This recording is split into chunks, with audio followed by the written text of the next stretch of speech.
बिस्मिल्लाहिर्रहमानिर्रहीम। अभी वरना कभी नहीं। अंग्रेजी ज़ुबान के स्कूल में बज़ाहिर किसी कदर मुबालगा मालूम होता है, लेकिन दर हकीकत ये बिल्कुल सही है। दिन रात हमें इस बात का तजुर्बा होता रहता है कि जो काम हमें आज करना था उसे कल पर टाल दिया तो वो कभी ना हो पाएगा। इसलिए कल का जो दिन आता है वो अपने साथ नए काम लेकर आता है, और उसमें इतनी गुंजाइश नहीं होती कि गुज़िश्ता दिनों के बाकी मानदा काम मुकम्मल किए जाएं।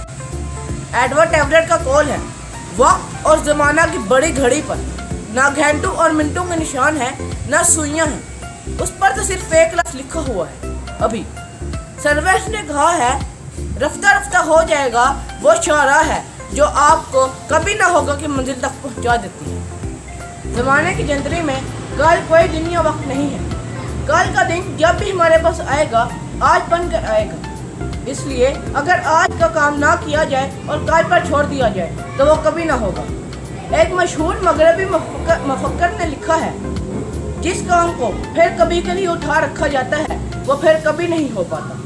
सर वाल्टर रेले से किसी ने पूछा, ऐसे ऐसे मुश्किल काम आप इतने वक्त में कैसे कर देते हैं? सर वाल्टर ने कहा, ये भी मुश्किल नहीं, मुझे जब कोई काम करना होता है मैं फौरन उठ बैठता हूँ और उस काम को कर डालता हूँ।